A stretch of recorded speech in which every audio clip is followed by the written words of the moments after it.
Greetings, my brothers and sisters. Sending gratitude to all of you who are joining in today to accompany us down the rabbit hole of self-exploration through plant medicines. My name is Ryan Sprague, and I'm here to tell you that your frequency is now set and tuned to explore psychedelic medicines and the impact they've made among the countless psychonauts exploring the last true frontier. Buy a ticket and take the ride with me as we get true first-hand accounts of the experiences, benefits, risks, and transformations taking place within the ever-expanding world of psychedelic medicines on This One Time on Psychedelics. Hello, everybody, and welcome to Part 3 of our Conscious Cannabis series. In Part 1, we illuminated for each of you the differences between an unhealthy and dependent relationship with cannabis and a healthy, conscious relationship with cannabis. And in Part 2, we shared the foundation for how to connect with cannabis as a spiritual aid and ally. And for this week, we're going to open up the full potential of what comes forth as a result of this process and the real reasons we do what we do. Within this episode, we cover a lot of ground in the realms of healing versus expanding, how to reimagine these terms, what trauma is and various modalities we utilize with cannabis to heal these distortions, what this journey has looked like on a more personal side in both of our lives, and much, much more. So strap yourselves in for an amazing deep dive into the realm of expanding through conscious cannabis, as I welcome my man Alex Morningstar back to the show for Part 3 of our series. Alex Morningstar, my man, so excited to have you back for Part 3 today. You know, as I referenced in the intro, really what today is about, ladies and gentlemen, is in Part 1, we went into creating a healthy relationship with cannabis, right? Breaking dependent patterns, breaking patterns of dysfunction, because nothing can happen with cannabis as a spiritual aid and ally if we're in a codependent, dysfunctional relationship with it, right? It's very similar to relationship dynamics in life.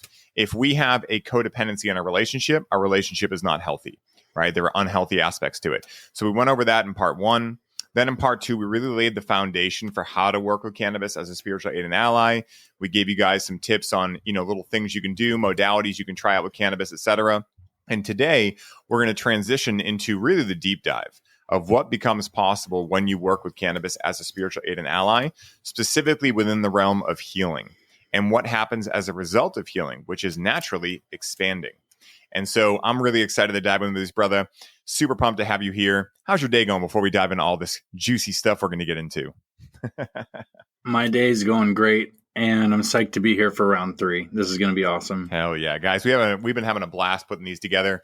And Alex and I were talking about, our upcoming launch and whatnot. We were like, we've never really done a deep dive, like 3-part series on each one of our programs, each step in the process, each phase.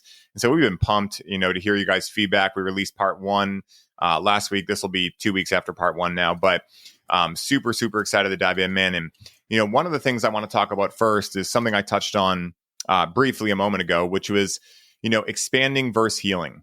And I think that sometimes people put the cart before the horse. They want to expand, but they can't really expand if they're already over encumbered, right? Like, put it this way. If you have a backpack on your back and you want to start putting more stuff in it, right? Well, at some point you're going to have to start asking yourself what's already in there, and are the things that are in there, are they useful? Are they things you want to prioritize having in this metaphorical backpack? And if not, right, before we put more stuff in there, which is most of what human beings, including myself, think that the right thing to do is, if I'm having a challenge, I must just need to do more stuff or add more stuff in. And this is like the analogy of thinking that a traffic jam will be helped by putting more cars into the traffic jam.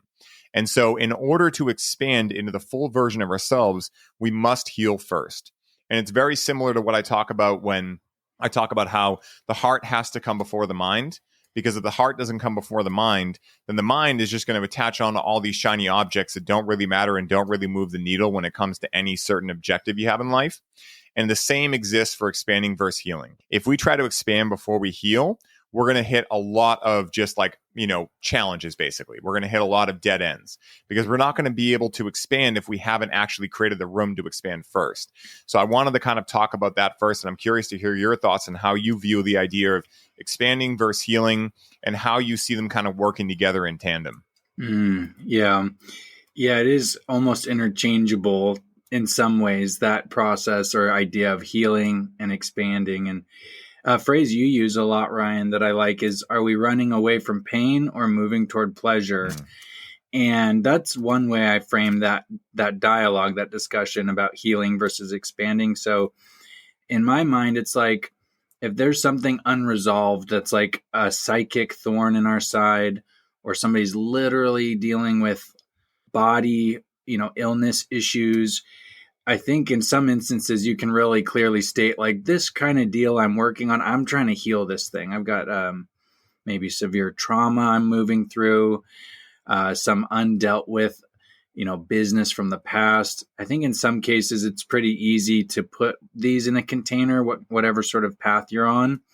But ultimately, we're doing something similar, whether we're healing or expanding. In my mind, we're reorganizing our internal experience. We're bringing our body into a more vital place. They really can be interchangeable in some ways, in my mind. And I do love the distinction you made that there can be sort of a distinction between I'm healing to get more to a baseline of sovereignty where I can act consciously and then expand forward. I do see some distinctions there, and I do see a lot of overlaps as well. Yeah, I'm glad you brought that up, because in the self-development, spiritual play paradigms, there's a lot of people that get stuck in healing, right? Like, oh, I just need to heal more, and then I'll be good, perfect, excited, whatever it is, right? Whatever the end goal is. When in reality, that's a classic thirst trap of the if this, then that. If I had this, then I could be happy, right? Which is basically telling the universe, don't make me happy until I have that thing. And it's also telling the universe that if you have something better for me, I don't want that. I want that thing. And so the reason we called this program Expand with Cannabis rather than Heal with Cannabis is we want you guys to focus on what becomes possible as a result of healing. Like, healing is the vehicle towards expansion. It is not the actual destination, right? The destination is not to be healing all the time, because in order to be healing all the time, you have to think you're broken all the time. And you don't want that to come up either. The way that I see this really working and the way that we teach our students is, let's get clear on maybe some areas that we can create more self-awareness with regards to where we're getting kind of thwarted in our efforts to become an expanded version of ourselves. Maybe we want to make more money, but we have a belief that money is really bad, right? And we're in the spiritual community and we don't need anything, right? Well, that could be a block that you need to heal. Maybe there was some trauma around money. Maybe you were told by your parents that money is evil, or any of these things, right? These are examples, right? So we're not, getting stuck in the archetype of, oh, we just need to heal all the time. We're getting curious about like, hey, where are the areas that I could heal and expand into a greater and more authentic version of myself? And through the exercises in the program and all the different ceremonies and things like that, we're having people really go into these certain areas that maybe they haven't looked at in a little while and start to take account, but not from a, oh my goodness, it's so heavy, I need to heal type place, but more from a, oh my goodness, this is awesome, I get to heal this. Oh my God, who am I going to be on the other side of it, right? That's where we want people to focus, because at the end of the day, I kind of think of healing as oil changes, right? Like, I don't think about my car's oil change light until it comes on. But when it comes on, I pay a lot of attention to it. And I make sure that I'm changing my oil every 3,000 or 6,000 miles or whatever. So at the end of the day, we're not going around looking for where we can heal, right? We're waiting until something comes up. And then we're utilizing cannabis and the modalities we teach in the program to be able to get laser focused and go into those areas. Allow cannabis to help us increase self-awareness, allow us to get into the subconscious so these things actually come out and we can see them. And the great part is that for any of you on the call that have patterns like I did, where we think that, once again, we have to do so many more things and we're usually already overwhelmed, the great part about all of this is that it's very simple to do. All we must do in that moment is feel the totality of the emotion we're feeling. So maybe in the analogy I gave before, we think that money is evil, right? And we're aware now that like, that's not really serving me, right? So we have the awareness, right? Of like, something's not right there, but we don't really know what we need to quote unquote do. Well, all we need to do is connect with the plant, get into a state where we're able to have that emotion come up around the money is evil type story and feel it to completion. And typically that can take anywhere from 90 seconds up to a couple of hours, right? Depending on how deep that trauma is. But once we're able to get that out of someone, right? And maybe not out of someone is the best way to say it, but create an awareness and transcend that, right? then we can help them integrate like how they're going to show up in their life from this point forward. And that's why I'm so excited.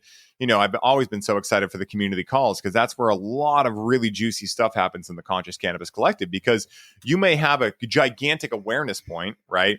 Of like, oh my goodness, money isn't evil, right? It's not evil at all. Oh my God, how did I thirst trap myself like this? But if you just stop there, there's a very real possibility that you're going to fall back into some of the same patterns you had before. So from there, the process becomes integration. And what integration could look like in this scenario is that every day when you feel something like that come around money, you remind yourself, hey, you know what? I deserve money because I'm going to do the right things with it, or whatever your thing is, right? Whatever your affirmation is, what you're working towards is. That's how I see it really working. And it's been wildly successful, man. And the great thing about, cannabis, as you well know, you do all this stuff, right? But, the great thing about cannabis is that it's very practical. Someone can come to a workshop we're doing or join the CCC and get a real big idea, a real big download. And if they're able to create the structure and all the things we teach alongside it, their life will change forever, 100%. We see that in hundreds of people now. So it's just so cool to be able to, really, once again, laser focus in this new course to that aspect of healing and expanding as a result of that healing. It's super cool. Yeah, something you touched on that I love is, are we trying to get rid of stuff? A lot of people are like, get rid of your limiting beliefs or get that trauma out of your body. But when I think of the word expansion, I think about it as expanding our capacity to hold all of our life experiences as wisdom, but not as blocks that are going to just keep us spinning in one place. So I personally, if I'm a conscious being, let's say, in theory, I like the richness of my life experiences, even the really challenging ones. And if all of a sudden I pressed a button that erased those from my past, I now have lost that earned wisdom that I gained from going through those things.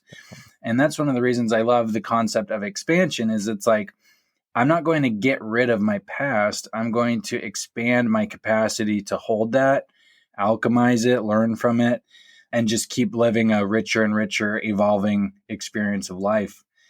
And touching on cannabis, as you mentioned, it is such a powerful tool, plant medicines in general, but when we compare cannabis with modalities that really help us direct that experience, that's where I see us being able to really tune into conscious evolution, versus you sit down to meditate and you're like, what the hell should I think about? Or you just, get loaded on some plant medicines of some kind and you're like, wow, this is nuts. I think the amplification process of working with plant medicines paired with a conscious framework or direction or pathway or intention, and plant medicines doesn't have to be super serial all the time. We don't have to be Mr. Mean Mug, like I only do serious stuff. But I think bringing in some consciousness to our work is really special. So if there are folks out there who are like, yeah, I am listening to these dudes, I think I got some stuff I could build my capacity to hold space for. And I also interact with cannabis. I think bringing that intention to evolve a little bit, learn more about ourselves, and pairing that consciousness with cannabis, with some modalities that are really useful. I think, like you mentioned, we do have more access to move forward in our lives than we allow ourselves to think. There are tools and paths people have walked that really do help. And I'm really excited that we get to share some of those with people. They're powerful. Yeah, 100%, man. And one thing you brought up there that was really important that I want to focus on for a second is this idea of not just expanding into the best version of ourselves, which is kind of the end goal, but what these different aspects of expansion are. And the one that I really want to focus on is nervous system expansion. Because a big part of this, right? Like our issues are stored in our tissues, and our tissues are controlled by our nervous system. And so at the end of the day, if our traumas are ultimately stored in our nervous system, then being able to not just get over, like you said, but transcend and really become one with these traumas, right? So that we control them, not the other way around, does take some regulation, right, in the nervous system. And that's, again, what we do in the Connect with Cannabis program. Step 2, right, is we really teach people how to involve different self-development modalities, not just with cannabis, but into their entire life. And we do that in clarity as well with creating structure for people and things like that. But every step in this process is not just simply the next course, but it's also the next step in terms of like what you can hold within your nervous system. You know, if you try to jump right into cannabis with dependency and start trying to heal, it's going to get really messy. It's going to be completely weird. And you could end up traumatizing yourself actually further. Because, you know, again, if you're hitting a lot of THC when your nervous system is already in a very sympathetically dominant state, well, then you could have a panic attack. You could have a lot of these breakdowns in the nervous system. And that's a lot of what we're teaching is how to not just, you know, connect with cannabis and get a better high, but how to really allow this plant medicine to work within your system and how to be able to discern when you have the capacity to be able to work with this medicine versus when you don't. And to be able to tell what comes forth in those times where maybe you know you shouldn't, right? You don't really have the energy for it, but you do it anyway. Okay, that's okay. We don't tell anyone that things are wrong, but what's the result of that? Oh, I didn't really get much, or it was unclear, or I just got stuck to the couch. Okay, cool. Do you want more results like that? Maybe they do, maybe they don't, right? But they get to choose those things. And so I'm glad you brought that up because at the end of the day, a lot of what we're doing throughout every step in this process is allowing people to hold more in the nervous system. And when it comes to anything great that you want to create in life, whether it's a business, whether it's a relationship, whether it's, you know, getting promoted at your job, anything in life that you want that's like the next step for you is going to take an ability of your nervous system to handle more uncomfortability within it at a time. You know, like for instance, you know, right, running a business, there's things that happen that are out of our control. There's things like, you know, TikTok all of a sudden just bans you, right? Oh my goodness, what happens, right? There are all these things that you get to now, you know, figure out and navigate. And if your nervous system is not regulated for those things, you'll be on an absolute friggin' roller coaster, right? Of like, I'm in the best high in the world, I'm completely dead, right? I'm in the best high in the world, I'm completely dead. And we want to try to get you away from that stuff as much as possible. So I know we said this in part 2 too, but like what we're teaching here is much more than just cannabis.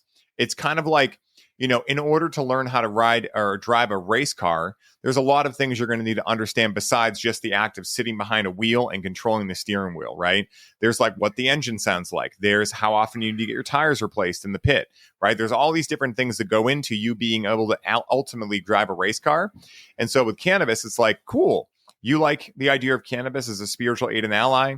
You like the idea of being able to heal and therefore expand with cannabis. Cool. Well, there's a lot of things we got to cover before we get to that point, which is why we have 3 months of curriculum before this course, because we don't want anyone to get in here and start realizing, oh my goodness, my nervous system can't handle what's coming out of me.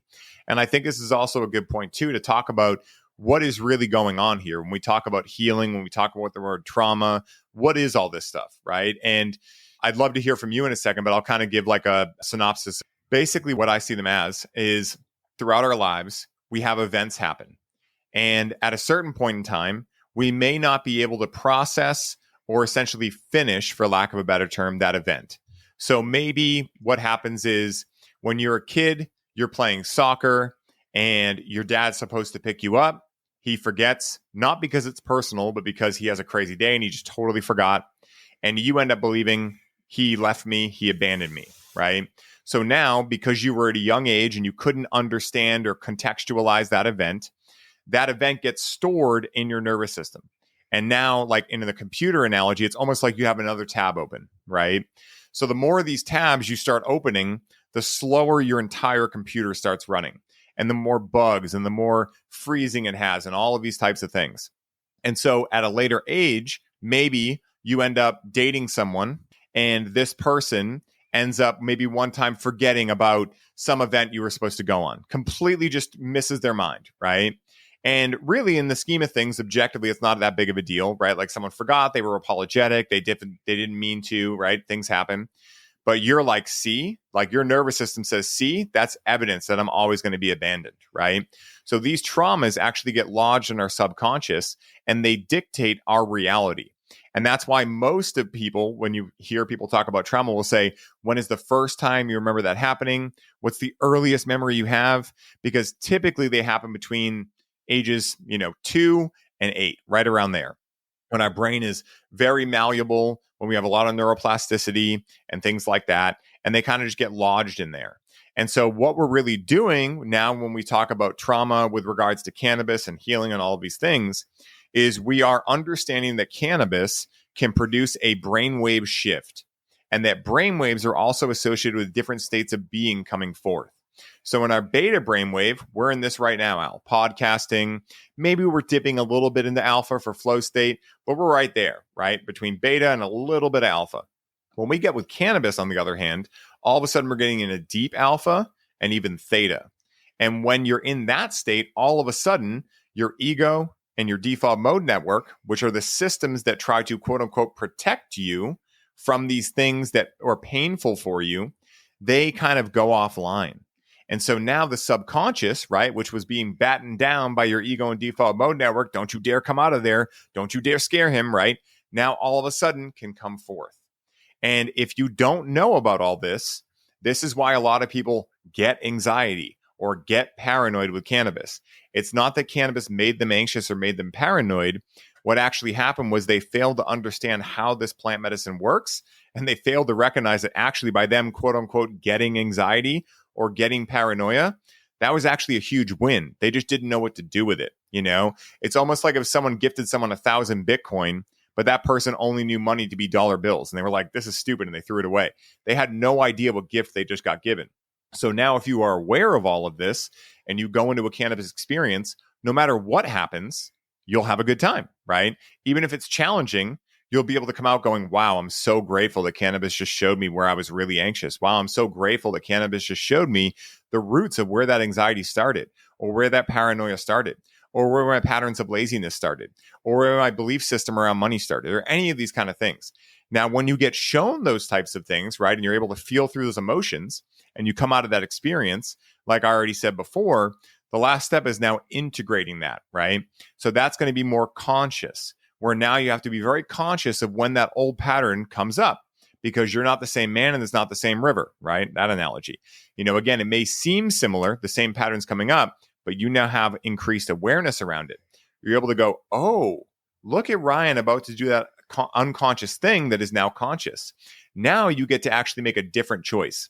So for instance, maybe in the analogy of the person who gets abandoned by their dad and then gets a trauma, right? Maybe in that analogy, if they knew all of this, right? And their partner forgets something, right? And then comes over to apologize after, oh my God, I'm so sorry. I forgot your mom's event. I just totally forgot. You could share with them like, you know, when it first happened, I did feel a trigger come up. But when I really tuned into it, I realized that what you were doing, like you just happened to forget about something and it was not personal. But what my mind made it be was that you were going to abandon me.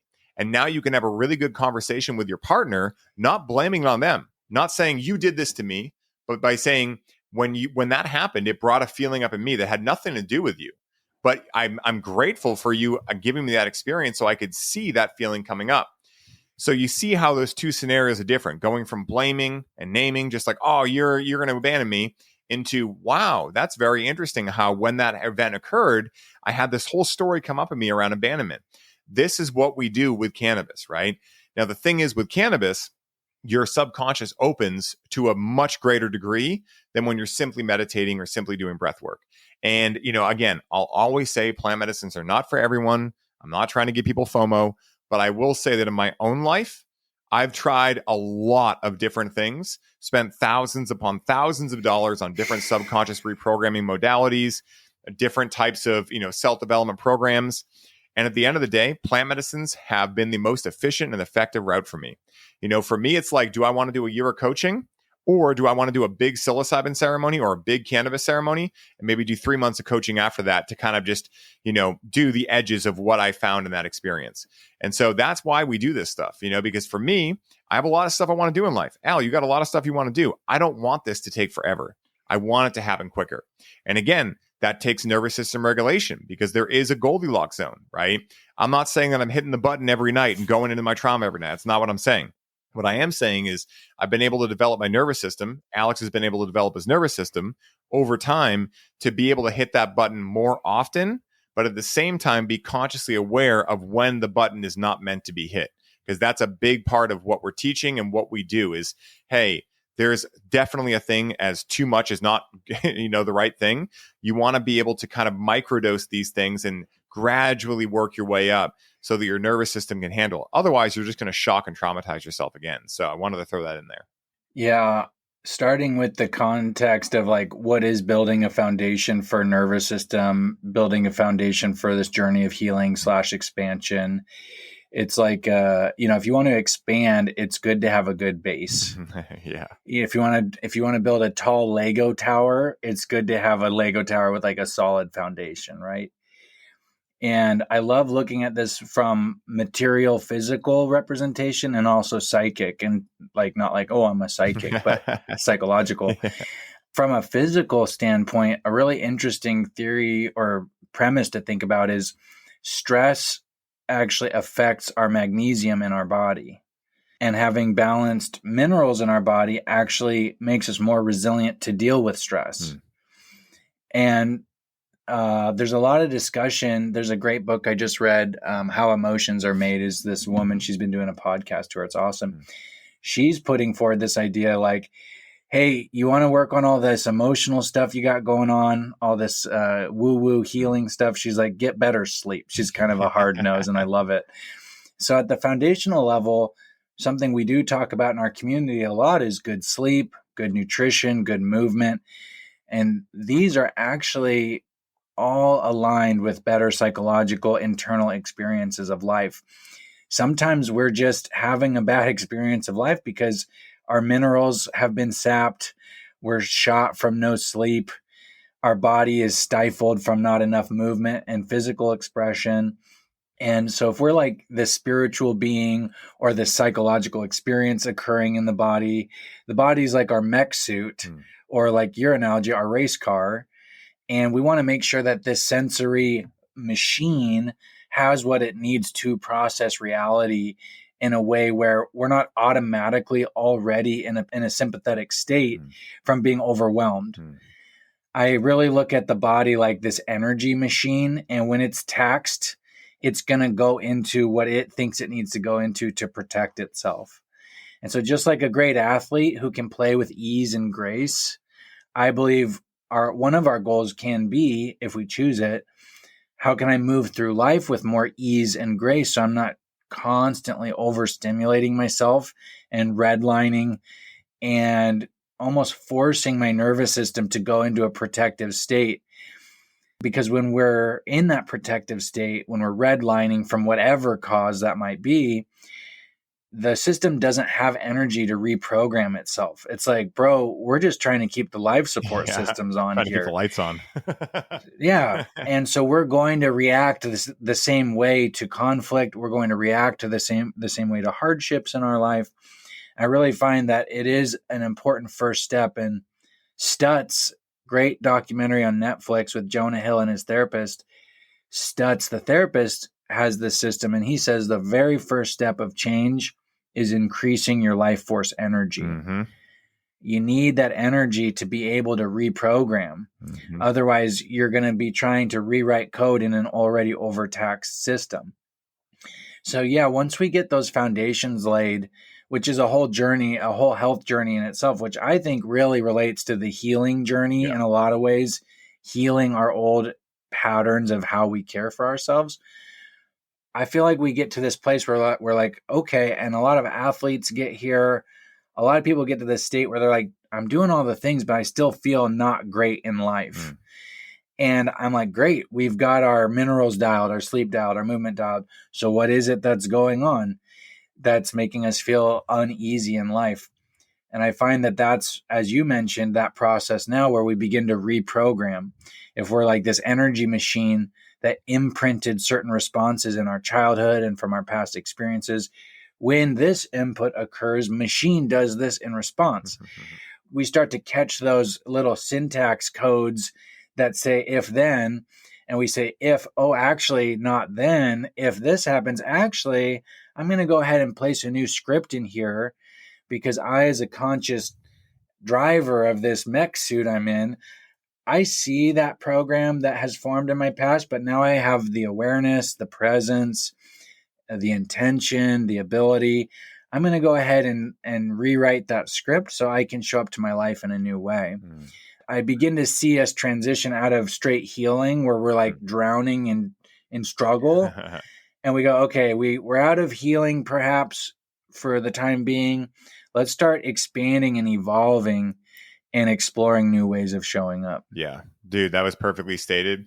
And, that's why I'm so grateful for how we built Connect with Cannabis and now Clarity, because they really go into the things that most people don't think have a part in this. Like most people, I imagine, see what we do and they're like, oh, you're going to teach us how to like get better highs. Okay, that may be one thing that happens as a result, but that's not what we're teaching. What we're teaching is how to architect your life and include cannabis in it to allow you to win. That's what we're really doing. And within that, we have to talk about what your diet is. We have to talk about how often you're moving your body. We have to talk about Dr. Quiet, right? Like how often are you getting solitude? What's your sleep patterns like? Are you watching TV late at night? Are you using blue blockers? Like, we go over all this stuff in there because it has to do with it, right? Like I remember when we were first building Connect with Cannabis, and it went from me just thinking I was going to teach people about cannabis to me realizing like, oh my goodness, in order to teach that, like that's like at the top of your skyscraper, like including plant medicine.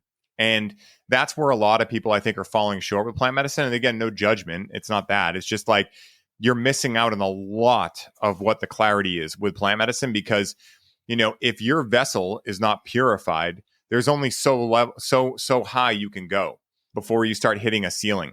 And so if we want the best out of not just our relationship with cannabis or our insert plant medicine here, but if we want the best out of our life, it is based on allowing our best to come forth, right? Allowing us to love ourselves to the degree that we put up boundaries, that we say, no, I'm not going to go eat shit food anymore.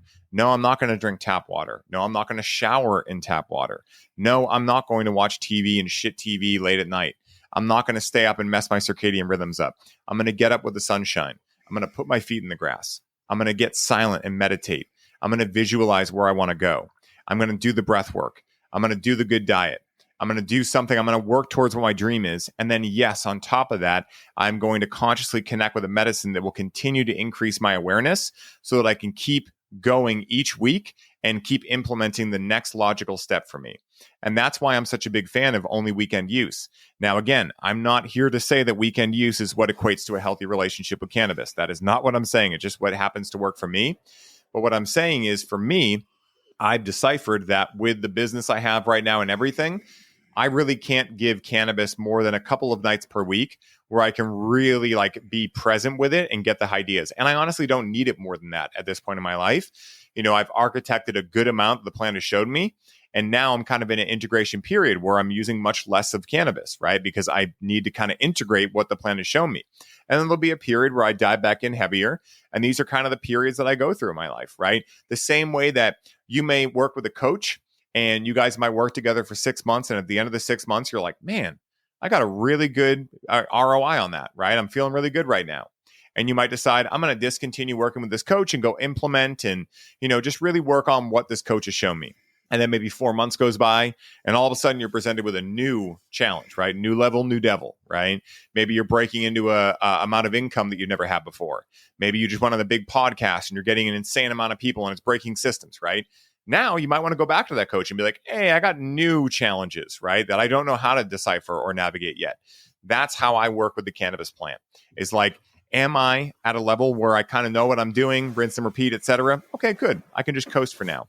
Ooh, something new came up that I have yet to handle, or something that maybe has come up in the past, but it's leading to a really big trigger again. And maybe I'm curious around what's going on underneath the surface of my mind. And so I dive behind the scenes. I enter my computer on safe mode in an analogy, right? I go behind, I find the virus, I illuminate it, I remove it. But then when I come back to my normal operating system, I still have to make sure everything is working as I left it. And a lot of times, like, the computer analogy makes it seem like this could be overnight. It can, but again, we don't like to go into things with expectations. To give some kind of real world examples of this for me, one of the biggest mindset shifts that cannabis is supporting me with over the past year is, and you and me talk about this all the time, Al, but basically one of the things I realized in me was that way back about 6 years ago, before I started the business, I was very feminine in terms of like my energy. Like I wasn't, I would work out every day. I would do certain things every day, but I didn't really have a dream that I was working towards. I kind of knew that I liked cannabis, but I didn't really know what the hell was going to happen. Right. And so then at a certain point, that lever shifted Part of it was Rachel helping me, and part of it was cannabis helping me. And when I started the business, I went complete polarity shift into full masculine energy, go, go, go, work till 11 or midnight every night. Not even because I needed to, just because I was like trying to accomplish things and get the dopamine hit. And that got me to a certain financial goal, right? That got me to a 6-figure goal that put the business on the map. You and I just thugging it out, grinding and doing that. But about a year into that, and again, this was a necessary step in my evolution, everyone, right? So I'm not saying like, oh, I would go back and do it differently. Like, no, I wouldn't change a thing. But what happened was all of a sudden, when I went on Aubrey, I realized that mindset was not going to take me any farther, because now there was way too much that if I had this mindset of just like work till 11 or midnight and try to find things to do, I would burn myself out very quickly. So I had to connect with a lot of cannabis and dive behind the scenes and start realizing where these patterns came from. And they came from watching my mother and father do the exact same thing. You know, again, my mom and dad, my dad owned his own business. And so my mom ended up working for him years later too. But I would watch my dad leave, get up at 4 a.m. after sleeping like 4 hours, leave by 5:30 and not get home until like 6:30, 7 at night. And then like just basically watch a movie and smoke cigarettes and numb himself out, and then wake up and do the same thing the next day. And that's what I equated to what it takes to be successful, right? But again, what I didn't realize at that young age was that I didn't understand the next levels, right? Like that is a level of quote unquote success, right? If you can grind and push your body to get there. But at the same time, are you being kind to yourself, right? If you're redlining your car constantly, grateful for me, unlike my dad, I built a race car, right? I was doing all the health things, but still, even a race car, you can't full throttle constantly. You might be able to do it longer than a Honda Accord, but eventually it's going to burn out. And so I started becoming aware of this, but I couldn't just put a stop to it. Like it was something blocking me. And so I had to go under the knife, so to speak, with cannabis. I also had to work with a coach, and that coach was able to help me see, and cannabis was helping me to see that, oh, I'm actually looking for a mindset shift right now. That's what's going on. There's a trauma response stuck in my body that tells me that success is redlining, overextending myself, saying yes to too many things. And now, not only do I have to become aware of that story and architect a new story that actually success is how much time I have in my day, how much time I get to spend with my family, and how efficient the business is run, but I also then have to make sure that I'm aware of the patterns, right? Like, you know, again, last year, I was working through this mindset shift, and I remember I hit you up and I was like, yeah, dude, I'm going to do 30 podcasts in 30 days. And I remember the first thing you said to me, like, I was all fired up about it. I was like, this is fucking awesome. Like, I'm going to do 30 podcasts in 30 days. Right. And you were like, hey, that's cool. Is that like a priority right now? Like, do you think we need to go on that many podcasts right now? And I remember there was like a trigger in me. I was like, yeah, of course we do. Like, you know, like it was kind of my pride coming out of like, of course I can do it. I can balance all this stuff. But that's the exact pattern, ladies and gents, that I'm talking about, because that pattern doesn't have the full story. That pattern really believes that it just has limitless energy and you can just go. But when you're doing that and you're constantly working in the business, it's hard for you to work on it, right? So this is just an example of how this has played out in my own life and how I've utilized cannabis and self-development / coaches to be able to support me through this. And, you know, again, it's taken a while. That was a really deep-rooted pattern. It took about a year for me to really start implementing it to a degree where now things are very different. You know, things are very different in our business, how we operate things, how we make decisions. Everything is different, but it did not happen overnight. I've had other things that did happen overnight. My switch from feminine to masculine happened pretty much overnight during an MDMA ceremony in 2019. Sometimes it happens that way. I have no idea why. It just does. So at the end of the day, I'm sharing this with you guys because I don't want any of you to hear this and think that, oh my God, I'll just go learn how to use cannabis. My whole life will transform. Like that could happen. That could happen. But more often than not, what it's going to take is it's going to be a journey, right? A day, a week, a month, a couple of months at least, right? Before you start seeing like, whoa, the old me would have responded way differently to that. You know, that was very different. Maybe your partner comes home and she gets mad there's dishes on the counter. And instead of getting mad back at her, you start asking yourself, man, what has her day been like? Let me go like rub her back and just see how she's doing, right? And all of a sudden you realize, whoa, that's a totally different version of me. That's how you start doing it. Or on the other hand, maybe you start to feel that trigger come up around like, I've been doing stuff too all day, right? But you actually call it out and you go, hey, I know that wasn't personal, but I felt this trigger come up. Can we discuss that? and maybe she's feeling the same thing. Like, yeah, I don't know why. I just got so triggered when I came home and I saw dishes. Like, not a big deal. Like, I know you're going to clean them up. So now you guys can have a really conscious conversation and up illuminating and be mirrors for each other to transcend back into your wholeness.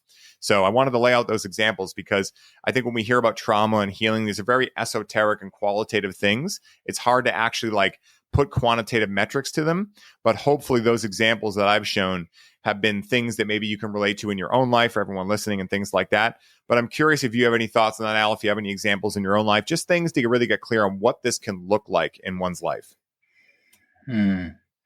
Yeah, thanks for laying out your story. Really great to reflect on that with you, and lots of tangible examples of what it's like to start to run your race car differently and operate differently. Yeah, an interesting thought for me is, what are we really striving to with expansion or healing or growth? And what comes up for me is the type of internal experience of reality we're wanting to have. And I know that sounds maybe whatever to people. But initially, when we start reflecting on ourselves, we're like, I'm stressed all the fucking time, or I'm always getting in conflict with my partner. These like things we run into over and over again. Or if I only had more money, some of the things you mentioned. But as you go down the rabbit hole a little bit, you realize like life changes, it ebbs and flows. But the thing that's always occurring is my own internal experience of it. And so when I reflect on some shifts I've made, it's really been becoming more sensitive and observant of my internal experience. When somebody behaves a certain way, watching the voices inside of me go, fuck that guy, or damn, I wish I was like that guy, or just the series of things that might have come up, then thus triggering an emotion or a physiological response to that. Maybe needing to seek coping mechanisms in response to things going on. So internally, something I've seen develop inside myself is a little bit more sophistication and connection and care with witnessing and actually living my internal lived experience and choosing a little bit more consciously how I want to respond to the things going on around me. And with that being said, it's like, okay, I'm witnessing my internal reality. Cool. I also genuinely would like these external things to be different. So I don't really subscribe to that notion like, oh, let go of all control and don't try, just accept. I think that's really important that we learn to be more resilient internally and learn to let go and accept. And on top of it, we all have unique, cool dreams that we would like to dream into this world, whether it's a skill set we want to share, a type of household we'd like to live in, the types of relationships we'd want to have. I think there's a lot of room to express externally the type of vibe we have going on inside. I think that's really cool for us to gain more awareness of insideness and then express that. And then all of a sudden, you have this beautiful garden you created and you're like, yeah, that's my vibe inside. You get to see it out there now. That's what I'm like inside of me. Look at it out there. And so I love watching all people go through this where they start to connect with themselves internally more and then learn how to express that externally. And to me, that's what we're all witnessing in reality is our internal experiences being expressed externally. So to bring this back to myself, to wrap this thought here, I know very clearly I used to have a much greater deal of anxiety. Riding emotional waves was much more challenging for me. I had a lot of unconscious reactivity in a lot of ways. I mean, you know too, Ryan, and I'm sure the listeners know, it's hard to paint a full picture of everything we got going on inside. Yeah. But I would say a lot more insecurity in my past, a lot more unseen jealousy, nice guy syndrome, not being willing to step up for what I really want to step up for. A lot of that, like playing small to be nice, trying to be a good person, but not really expressing yourself in the real ways that's really you. So yeah, in the last few years, I've watched myself be able to hold space for expression, a lot more calm confidence that everything's going to be okay, a lot less need to control. And each one of these topics, you could dive into what is control, what is jealousy, what is anger. But I would say just an overall more presence and ability to navigate consciously versus just getting thrown for loops every day, left and right. Mm-hmm. Yeah. Yeah, 100%, man. And again, like there are so many different things that can support with this when it comes to with cannabis or without cannabis. But at the end of the day, I think it'd be great to go over some of our favorites, some of the ones we teach in Expand with Cannabis. First one being story work, right? And, this is a modality that has changed my life. And essentially what it is, for all of us here right now, for everyone listening, whenever we have a certain challenge in our life or a certain really good opportunity, either a good mood or a bad mood, right? To put a duality on it, there's a story at play, right? Everything in life is a story. And when you look at the first Hermetic principle, it's the universe is mental or mentalism, which essentially means there's no objective reality. Everything is subjective, aka everything is a story. So why can two people see the same gray day, same gray sky, and one person go, "Ooh, this is so cozy," and another person say, "Oh my God, this day is going to fucking suck"? It's because of the stories they're running in their head. So the idea of story work is that we don't really think about these stories consciously, right? I mean, I'm sure for many of you guys listening, you actually have thought into it because you do psychedelics, right? But for most of us, these just operate completely unconsciously, right? And a lot of times, like we've already illuminated, they're not even ours. They came into us from our parents, from our grandparents, from their grandparents, from their grandparents. It goes back 7 generations. So at the end of the day, if we don't get these stories out on paper and we don't actually illuminate them, it's like Carl Jung states, right? Until we bring the unconscious into the conscious, it will define our life and we will call it fate. So until we bring our stories into the conscious, they will control our life and we will call them fate. So at the end of the day, why was I able to go from the story of, oh my goodness, I'm never going to be able to create a podcast, I'm never going to be able to stand on stage because I have anxiety, to, hey, you know what? I can really get on stage and have a podcast that showcases the fact that you can still go out there and do things like this, even with a anxiety diagnosis. How did that story shift? Well, I started telling myself a different story, right? And again, this is simple, not necessarily easy. You're talking about a lot of repetition, working with plant medicine, etc. But at the end of the day, one of the first modalities we work on in Expand with Cannabis is getting your stories out, right? And we do this a little bit throughout at Connect and Clarity as well, but we really dive into it when it comes to Expand because now the emphasis is on healing, right? And expanding. And so we're really getting clear on these stories. The second one we dive into, and we're not going to dive into all of them, but some of our favorite ones are somatic experiences, right? So like I said before, our issues are stored in our tissues. We've heard that a lot. For anyone who's read Body Keeps the Score, great book by Bander Vesterkolk, So when you read Bester Vanderkolk's Body Keeps the Score, he talks a lot about this, how our issues are stored in our tissues. And when we think about that and we think about cannabis within this, what is like the most natural thing people want to do when they connect with cannabis? Yoga and movement, right? Besides laughter, those are the two main ones, yoga and movement. Why is that? Well, because cannabis allows us once again to get in that alpha and theta brainwave state, which is more related to the body, right? Funny story real quick. Before I knew what cannabis was truly all about, I was experiencing a lot of body issues, a lot of neck tension. It was right after my father passed away. And I didn't know about trauma. I didn't know about any of this. But I ended up forming a story, right? Talking about stories here, that cannabis made my pain worse. Because all I knew was that every time my neck could feel fine, so I thought, and I could connect with cannabis, and all of a sudden I was present to all this fucking tension in my body. So I didn't know any of this back then. So I was like, oh my God, cannabis is making my body have a lot of pain, right? This is why it's important to understand how this stuff works, right? You'll create stories that make no sense when you really learn about it. But at the end of the day, what cannabis was doing was giving me the opportunity to feel that tension. And once I started learning about this stuff, I would actually go in and connect with cannabis and have all this tension come out and lay down and go through a somatic experience where I would tune into these feelings. If I would feel them start to move, I would start to stretch with them, and I would start having releases in my body. And what some of these releases are, and I wanted to talk about this because maybe someone listening has had these before or will have these in the future and otherwise may get really nervous about what's happening. But one of the first ones for me that I experienced with somatic experiencing is tremors, right? AKA shaking. It's almost like the shivers, but you're not cold. And this will happen on most psychedelics, right? Most psychedelics will do this. And it's actually a great sign that you're releasing something.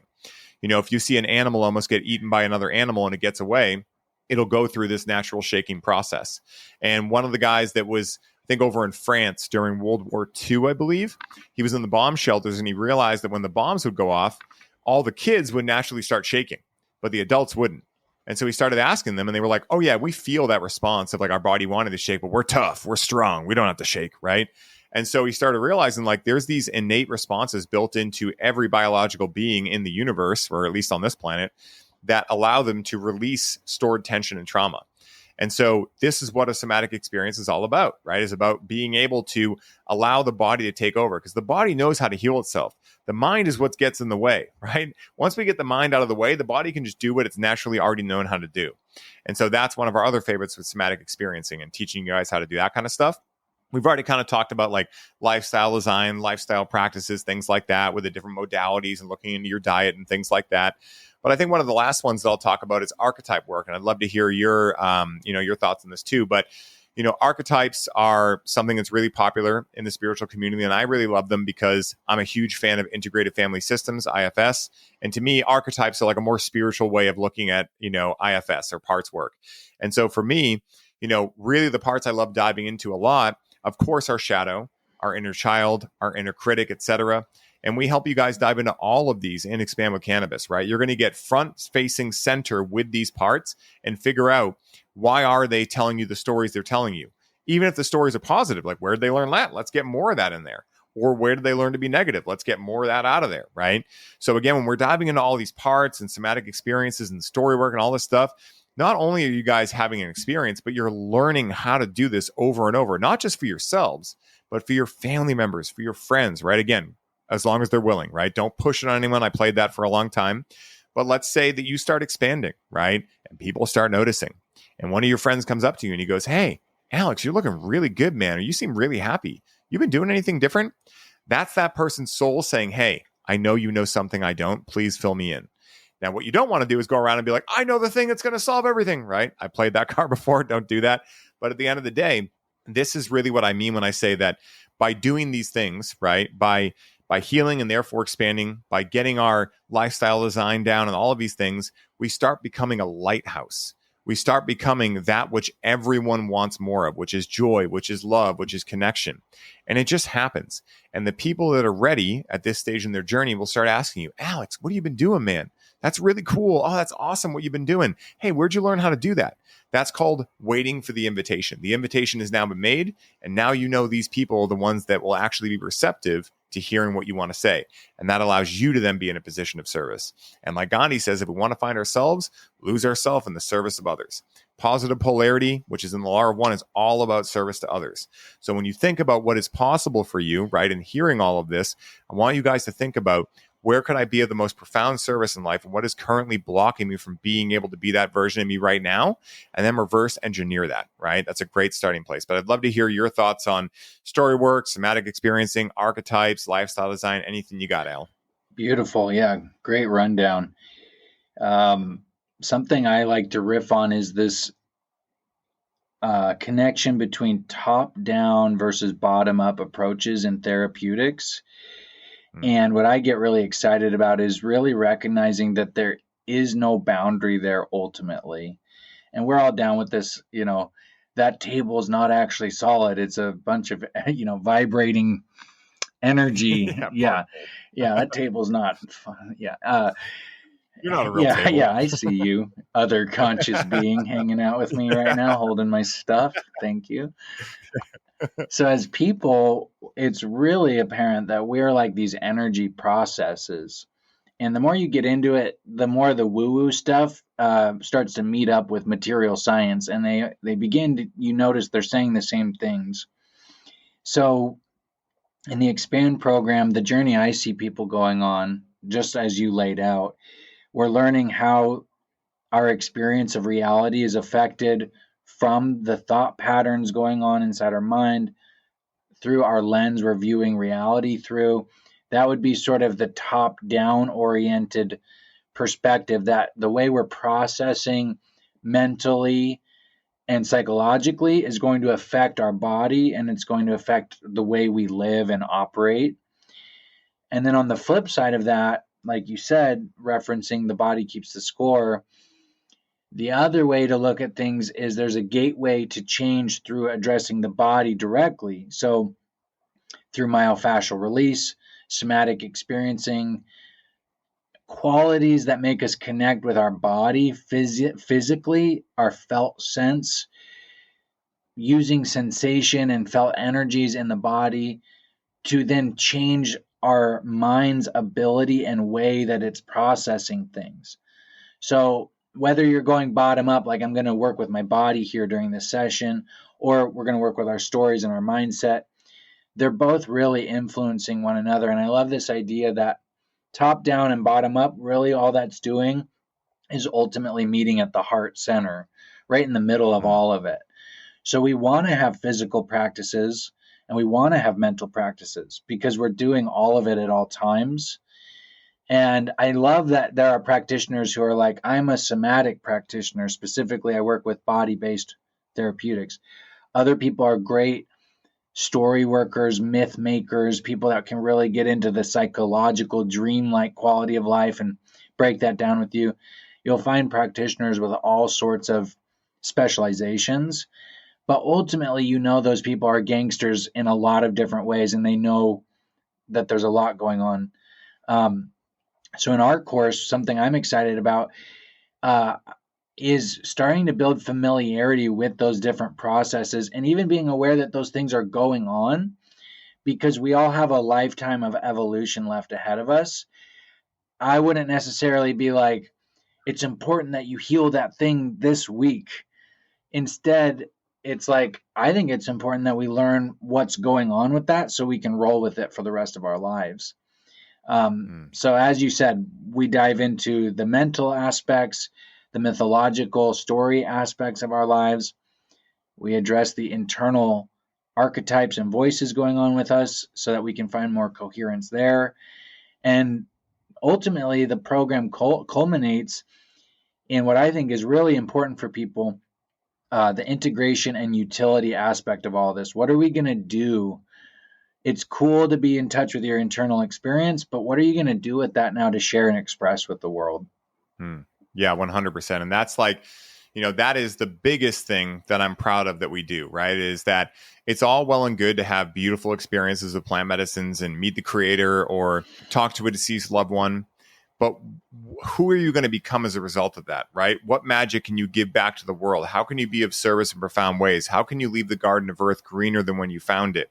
Because if you understand the law of one, you understand that we are all one and that we'll always be one. So even if you're not on the planet in a physical incarnation, other physical beings will be, and they will be benefiting or not benefiting from what you left the world with.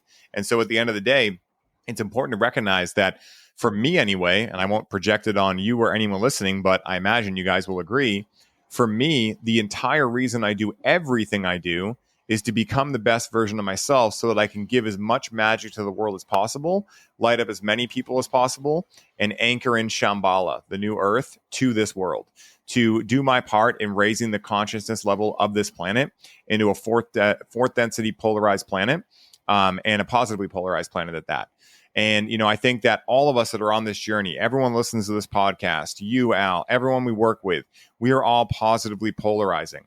And again, it's not that negatively polarizing is objectively bad. It plays a role in the universe. Could Luke become Luke without Darth Vader? Probably not, right? So it's not about like, we hate them or anything like that. It's just about we know what choice we're making in this lifetime, and we're going to do it all the way, full fucking send. And that's what it's about. And one of the things I'm really proud about too about us and what we do in the community we've created is that we keep it light, we keep it fun. Yes, we hold space when challenges arise, and sometimes they do. But at the end of the day, healing does not have to be hard. It actually can be the most exciting part of your day. It can feel like you're 6 years old on Christmas morning all over again. And it can definitely feel like that constantly when you are able to move through and transcend these things. And I'll leave it with this too. You mentioned a little while back, it's not about leaving trauma behind, right? And I concur with that. And the reason is that what you're going to teach / light up the world with is the transcended form of your challenges. And if you want more evidence of this, for anyone listening, right, just go watch 8 Mile if you haven't seen it in a while, right? So the whole movie is basically Eminem being super traumatized because his mom has issues. He's completely broke. He's a white guy living in Detroit and he wants to be a rapper and he's terrified he's going to get killed and all these things, right? And so he's playing very small. And the whole movie is him pushing it a little bit more and a little bit more and a little bit more. And the last scene of the movie, hopefully I'm not ruining it for anyone, but it's still worth watching, I promise. But, you know, it's the perfect capitulation of what we're talking about. The last rap battle in that movie is him rapping against one of like the Detroit legends, right? I forget who it is. And what he does, right? The typical way that rap battles are being done would be to diss the other person, to try to get them to hinder, to flaunter, you know, try to get them to have a reaction, right? Try to get them mad. And so what does he do? He doesn't say anything about his opponent. He owns every piece of trauma he's ever had and allows it to be the vehicle for him being on that stage with that individual. And he allows this individual to see, like, I'm proud of everything that got me here. I'm proud of the fact that I live in a trailer with my mom. I'm proud of the fact that I have dumb friends that shoot themselves in the dick with their own gun. I'm proud of the fact that I'm here and I'm owning all of this. And then one of the last lines he says to him is, I love myself, so what are you going to do to me? And literally, that's the whole idea with this, is that when we choose love, and we choose to love ourselves to the degree that we go into our subconscious and we start healing all these distortions in our ability to love ourselves, we start to not only light up the world, but we start to actually be able to allow that love to allow us to have a vehicle to drive through life with, right? And when we love ourselves to that degree, like I said before, it inspires other people to do the same, you know, because how many white guys saw Eminem rap and go, I can do it now, right? And so, like, again, at the end of the day, how many people see me, right, saying, hey, I can have a healthy relationship with cannabis, and hit me up and say, oh my goodness, just hearing you say that completely changed my relationship to cannabis, because they had no context for it, you know? And so at the end of the day, this is the whole argument in my mind for expanding and healing. It's not just to expand and heal for no, you know, purpose. It's to be able to really self-actualize and bring your magic, your unique set of fingerprints that have never walked the planet, will never walk the planet again, that you have unique abilities that no one else will ever have, to be able to actualize those things, embody them, and give them back to the world to allow the whole world to prosper. That's what we're doing, bro. And I fucking love it. So exciting. Me too, bro. Fuck yeah. You got any final thoughts or anything, bro? I think we covered most of it. Snap back to reality. Yeah. Big 8 Mile shout out here. Yeah. I love it. No, it's been a great podcast. This is stuff I love discussing. I love the work that we get to share with our community and the world. And yeah, I mean, I love what you said, that healing doesn't necessarily have to be hard, scary, dark. It definitely has those qualities in it when you face your stuff. But I love the idea that as a society, we're gently accepting a new operating system where this kind of stuff is just part of our social dialogue. Working out is a part of our society. People can discuss that. I like seeing a future in which we're all in a healthy, humble, grounded, connected way, just talking about our life experience in a deeper way, in a way that's more meaningful, so that we can all work together to create environments that allow us to be ourselves more. So I'm all for helping people alleviate their own personal suffering to the degree that is available. Why not? You know, that's just my mindset on that. Let's all feel a little bit better. And once we learn how to do that, let's all work together to create new environments that encourage that. So I'll leave it there on my end. Dude, 100%. You know, I totally agree. And guys, this has been an amazing podcast. I hope you guys enjoyed this. You know, we love making this stuff blatantly clear what we're doing. Because again, when you think about including cannabis in the self-development, you know, you might have a lot of questions like, what does that look like? Is that even possible? Right. And like I've said in the other two parts, not only is it possible, but we're doing it every single day. We're seeing more and more people that are joining our communities, that are tapping into this ancient wisdom, because this is not anything new, right? Sure, these programs didn't exist 10,000 years ago, but you better believe our ancestors were doing a lot of the same things, and a lot of that information has been lost, and now we're rediscovering it. So we always say this is not a new discovery, this is a rediscovery. And we want all of you that resonate with this, that use pure discernment and choose that this is right for you, to be a part of it, to be able to continue this waking up journey. You know, we say it all the time. There are endless rivers that get to the same sea. But for those of you that resonate with plant medicines and specifically cannabis, you know, this is an amazing opportunity to help other people get guided down that river back to the same sea of self-actualizing and being able to bring your unique magic to the world. So if you guys enjoyed the show, of course, drop a 5-star. We love you forever for it. And until next time, wherever you are in the world, may the force be with you to infinity and beyond. Love you. Peace for now. Bye.